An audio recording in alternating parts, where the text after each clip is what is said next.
எதிர்காலத்தை நினைச்சு பயப்படாதவங்க யாரு தாங்க? நம்ம எல்லாருமே எதிர்காலத்தை நினைச்சு ஏதோ ஒரு விதத்துல பயந்துகிட்டே தான் இருக்கும். சில பேருக்கு அது பணம் ரீதியான பயமா இருக்கலாம். சில பேருக்கு ஹெல்த் ரீதியான பயமா இருக்கலாம். ஆனால் ஹெல்த் அப்படின்ற மாரி எந்த டைரக்ஷன்ல நீங்க போனீங்கனாலும், அது கடைசியா வந்து நிக்கிற இடமா நெறைய பேருக்கு என்ன இருக்கு அப்படின்னு பார்த்தீங்கன்னா, எனக்கு வேலை இருக்குமா? என் கையில பணம் இருக்குமா? அப்படின்ற பயம் தான். இந்த பயத்தை எப்படி தீர்க்கிறது அப்படிங்கிறது தான் நம்ம இந்த காணொளியில பார்க்க போறோம். Hello friends, welcome to psychology இன் தமிழ். நான் டாக்டர் ஜிதேந்திரா. இந்த நமக்கு ஃபியூச்சர்ல வேலை இருக்குமா இல்லையான்ற கேள்வி எதைய பொறுத்ததுன்னு பார்த்தீங்கன்னா, இந்த ஃபியூச்சர்ல நான் ரிலவென்ட்டா இருப்பேனா இல்லையா அப்படின்ற கேள்வியை பொறுத்தது. ரிலவென்ட்னா என்ன அப்படின்னா, இந்த உலகத்துக்கு நான் தேவைப்படுவேனா இல்லையா? ஏற்கனவே ஆர்டிஃபிஷியல் இருக்குன்றாங்க, ஏதோ பேய் இருக்குன்றாங்க, பிசாசு இருக்குன்றாங்கன்னு வடிவேல் சொல்ற மாதிரி எக்கச்சக்கமா நம்மள பயமுறுத்திக்கிட்டே இருக்காங்க. ஸோ ஃபியூச்சர்ல எனக்கு வேலை இருக்குமா?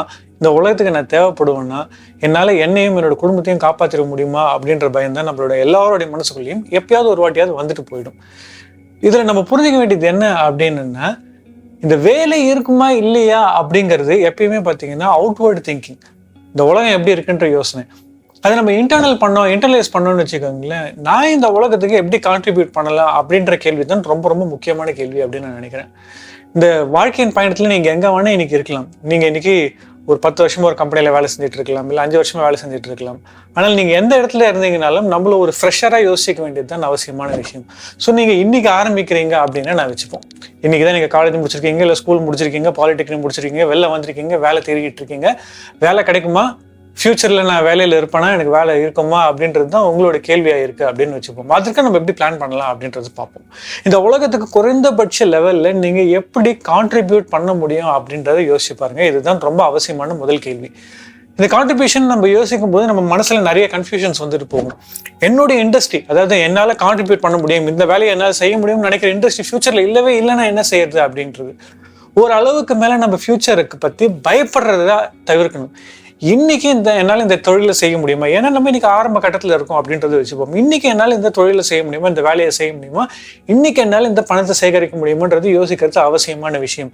இந்த பணத்தை நீங்க சேகரிக்கிறது மூலமா இன்னைக்கு நீங்க பண்ற இன்வெஸ்ட்மெண்ட் மூலமா அந்த இன்வெஸ்ட்மெண்ட் கூட உங்களுடைய ஃபியூச்சர்ல இருக்க போற டிரான்சாக்ஷனை ஹெல்ப் பண்ணலாம். ஒரு காலத்துல ஃபியூச்சர்ல நம்மளுடைய வேலை இல்லாம போகலாம். ஏன் நிறைய பேரோட வேலை கண்டிப்பா இல்லாம தான் போகும். எல்லாருக்குமே ஒரு டிரான்சாக்ஷன் ஃபேஸ் இருக்கும்.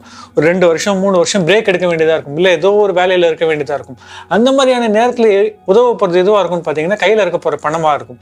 அதுக்கு நான் இன்னிலேருந்து உட்காந்துட்டு நான் ஃபியூச்சர் ப்ரூஃபா இருக்கிற வேலையில தான் சேர போறேன்னு நான் வெயிட் பண்ணிக்கிட்டே இருந்தேன் அப்படின்னா, இன்னைக்கு என்னால சேகரிக்க முடியிற பணத்தை கூட நான் சேகரிக்காம விட்டுருவேன், சம்பாதிக்காம விட்டுருவேன். அதுதான் மிகப்பெரிய தவறு அப்படின்னு நான் நினைக்கிறேன். ஸோ இந்த உலகத்துக்கு எப்படி கான்ட்ரிபியூட் பண்ணணும்னு யோசிங்க. அதுக்கு சிறிய விதத்துல இன்னிலேருந்து எப்படி வேலையை ஆரம்பிக்க முடியும்னு நினைங்க. 2வது ரொம்ப முக்கியமான விஷயம், ஆரம்பிச்சிருங்க. எது சரி அப்படின்னு தேர்ந்தெடுக்கிறது இருக்கு பார்த்தீங்களா, இது கொஞ்சம் கஷ்டமான விஷயம். ஓரளவுக்கு யோசிங்க, தவறு இல்லை. ஆனால் அந்த யோசனையே உங்களுடைய வேலையை ஸ்தம்பிக்க வைக்குதுன்னு வச்சுக்கோங்க. உங்களை அடுத்த லெவல் இல்லை, ஆரம்பிக்கவே விடாம தடுக்குதுன்னு வச்சுக்கோங்களேன். எப்படியாவது ஆரம்பிச்சிடணுன்றது தான் உங்களுடைய ஃபர்ஸ்ட் கோலா இருக்கணும். ஏதாவது ஒரு வேலையில ஆரம்பிச்சிருங்க. அப்படி ஆரம்பிக்கணும்னு நினைக்கும் போது நம்ம மனசுல வந்து ஒரு கேள்வி என்னவா இருக்கும் அப்படின்னு பாத்தீங்கன்னா, நான் படிச்ச படிப்புக்கு இந்த வேலை சரியான வேலையா? நான் படிச்ச படிப்புக்கும் நான் இருக்கிற அந்தஸ்துக்கும் இது சரியான வேலையா? என்னோட குடும்ப அந்தஸ்துக்கு இது சரியான வேலையா? இந்த வேலைக்கு போனால் என்ன எப்படி பேசுவாங்க, என் பெற்றோர் எப்படி பேசுவாங்க, என்னுடைய குடும்பத்தை பத்தி எப்படி பேசுவாங்க? இந்த மாதிரியான பல சிந்தனைகளும் நம்ம மனசுல வந்துட்டு போகும். இதுல 2 விஷயம் இருக்குங்க. யார் வேணா எப்படி வேணா சிந்திக்கலாம். ஆனா யாரும் உங்களுக்கு 10 பைசா கொடுத்து உதவ போறது கிடையாது, கஷ்டம்னு வந்து கேட்டா. ஸோ உங்க வாழ்க்கையை நீங்க தான் பார்த்துக்க போறீங்கன்றது ரொம்ப முக்கியமான முதல் விஷயம். 2வது விஷயம், இந்த உலகத்துல எதுவுமே மீனியல் ஜாப் கிடையாது. அதாவது தரம் தாழ்ந்த வேலைன்றது எதுவுமே கிடையாது. எல்லாமே தலை சிறந்த வேலை தான். ஏன்னா இந்த உலகத்துக்கு நீங்க எந்த விதத்துல கான்ட்ரிபியூட் பண்ணீங்கனாலும் உங்களுடைய கான்ட்ரிபியூஷன், அதுதான் நான் ரொம்ப முக்கியமா சொல்லுவேன். வேலைன்றது வேலை கிடையாது. இந்த உலகத்துக்கு நீங்க கொடுக்குற ஒரு முக்கியமான விஷயம். அப்படி கொடுக்குற விஷயம் உலகத்துக்கு தேவைப்பட்டதுன்னா நீங்க செய்யற வேலை சிறந்த வேலை தான். அதுல உங்களுக்கு எந்த ஒரு ஐயமுமே வேணாம். ஆனா எல்லா வேலைக்கும் ஈக்குவலண்டா பே கொடுக்கறது இல்லைங்களே, எல்லாருக்கும் ஈக்குவலண்டா சம்பளம் கொடுக்கறது இல்லைங்களே. யாருக்கும் எந்த நேரத்துலையும் எல்லாமே ஈக்குவலாலாம் இருக்காதுங்க. சில விஷயத்துல சில நேரத்துல அதிகமா தேவைப்படும், அவங்களுக்கு நிறைய சம்பளம் கொடுக்குறாங்க. கொஞ்ச நாள் அந்த வேலை தேவைப்படலன்னு வச்சுக்கோங்களேன், அவங்களுக்கு சம்பளமே இல்லாம கூட இருக்கலாம். இதுதான் நிதர்சனம். ஸோ இன்னைக்கு ஒரு இடத்துல அதிகமா சம்பளம் கிடைக்குது, கம்மியா சம்பளம் கிடைக்குதுன்றதை வச்சு நம்ம இன்னைக்கு இருக்கிற தொழிலை தேர்ந்தெடுக்கிறது தவறான விஷயம். ஏன்னா ஃபியூச்சர்ல நம்மளுடைய டிமாண்ட் அண்ட் சப்ளை எப்படி வேணா மாறலான்றது தான் நிதர்சனம். அதெல்லாம் சொல்றதுக்கு ஓகேங்க. ஆனால் இன்னைக்கு இந்த சம்பளத்தை வச்சு நான் என்ன செய்ய முடியும் அப்படின்னு கேட்டீங்க அப்படின்னா, இன்னைக்கு என்னோட வேலைக்கு கம்மியான சம்பளம் தானே இருக்குன்னு கேட்டீங்க அப்படின்னா, எந்த வேலையா இருந்தாலும் சரிங்க, you have to think big அப்படின்னா என்னன்னா, இதை எப்படி இன்னும் பெட்டரா செய்யலாம். கஸ்டமர்னு யோசிக்க ஆரம்பிக்கணும். நீங்க ஒரு இடத்துல வேலையே செய்றீங்க அப்படின்னாலும் நீங்க அடுத்த இடத்துக்கு ஒரு விஷயத்த பாஸ் பண்றீங்கன்னு வச்சுக்கோங்களேன். ஜப்பான்ல எதாவது சொல்லுவாங்க, உங்களுடைய சப்ளை செயின்ல இருக்கிற ஒவ்வொருத்தரும் உங்களோட கஸ்டமர் நினைக்கணும்னு சொல்லுவாங்க. அதாவது நீங்க ஒரு அசம்பிளி லைன்ல இருக்கீங்க. அசம்பிளி லைன்ல என்ன அப்படின்னா, ஒருத்தர் ஸ்க்ரூ முடுக்குவாரு, இன்னொருத்தர் அதை எடுத்து பாக்ஸ்ல போடுவார். இந்த மாதிரி வேலை வரிசையா செய்வாங்க இல்லைங்களா? இப்ப நீங்க ஒரு ஸ்க்ரூவை முடுக்கி இன்னொருத்தர்கிட்ட வைக்கும் போது அவர் உங்களோட கஸ்டமர் நினைச்சு நீங்க வேலை செய்யணும். அவருக்கு நீங்க அவருடைய மனசு பிளேஸ் பண்ற விதத்துல பர்ஃபெக்டா இந்த வேலையை எப்படி செய்யலாம்னு யோசிக்கணும். இந்த மாதிரி நீங்க எந்த இடத்துல இருந்தீங்கனாலும் என்னுடைய கஸ்டமருக்கு நான் பெஸ்டா எந்த விஷயத்த செய்ய முடியும்னு யோசிக்க ஆரம்பிங்க. அது ஸ்டெப் நம்பர் 1. இரண்டாவது, அதே திங்க் பிக்கா எப்படி பண்ணணும் அப்படின்னு யோசிக்க ஆரம்பிங்க. திங்க் பிக் அப்படின்னா என்ன அப்படின்னா, இன்றைக்கு நிஜமாவே சொல்றாங்க, நிறைய இடங்கள்ல இல்லாத நபர்கள் யாரா இருக்காங்கன்னு பாத்தீங்கன்னா, பிளம்பர்ஸ் கிடையாது, எலக்ட்ரிஷியன்ஸ் கிடையாது, குவாலிட்டியான பீப்புள் இதெல்லாம் கிடையவே கிடையாது. ஒரு சித்தாள் கிடையாது, ஒரு மேஸ்திரி கிடையாது. இதெல்லாம் நான் செய்யணுமா அப்படின்னு கேட்டீங்கன்னா, யார் வேணா எந்த வேலையை வேணா செய்யலாம் அப்படின்றது என்னுடைய ஒரு யோசனை. அது மட்டும் இல்லாமல் இந்த வேலையை செய்யறது மீனியல் அப்படின்னு நம்ம யோசிக்கிறதும் ரொம்ப தவறான விஷயம் நினைக்கிறேன். ஏன் அப்படின்னு பார்த்தீங்கன்னா, ஒரு எலக்ட்ரிஷியனாக இருக்கவர், ஒரு பிளம்பராக இருக்கவர், என்னுடைய தொழிலே நான் எப்படி மேன்மைப்படுத்திக்க முடியும், இதை நான் இன்னும் கொஞ்சம் பெருசாக எப்படி சிந்திச்சு செய்ய முடியும், இதில் நான் எந்தெந்த விஷயத்துல எல்லாம் என் கஸ்டமருக்கு வேல்யூ அடிஷன் எடுத்துகிட்டு வர முடியும். வேல்யூ அடிஷன்னா என்னென்னா, அவங்களோட தலைவலியை நான் இன்னும் எந்தெந்த விதத்திலாம் குறைக்க முடியும், குறைக்கிறதுனால அவங்களுடைய பேமெண்ட்டை எப்படிலாம் இன்க்ரீஸ் பண்ண வைக்க முடியும் அப்படின்றத யோசிக்க ஆரம்பிக்கணும். பரிசை இன்க்ரீஸ் பண்ணனா கஸ்டமர் விட்டு போயிடுவாங்களே அப்படின்னீங்கன்னா, நீங்கள் புரிஞ்சிக்க வேண்டிய விஷயம் என்னென்னாங்க, ஆப்பிள் ஐஃபோன் வாங்குறதுக்கும் ஆள் இருக்குது, கூகுள் ஃபோனையும் வாங்குறதுக்கு ஆள் இருக்குது. அட் த சேம் டைம் ஒன்றுமே இல்லாத 500 ரூபாய் ஃபோன் வாங்குறதுக்கும் ஆள் இருக்குது. எந்த விலையில் இருக்க பொருளுக்கும் இந்த உலகத்தில் கஸ்டமர் இருக்காங்க அப்படின்றது நீங்கள் புரிஞ்சுக்கணும்.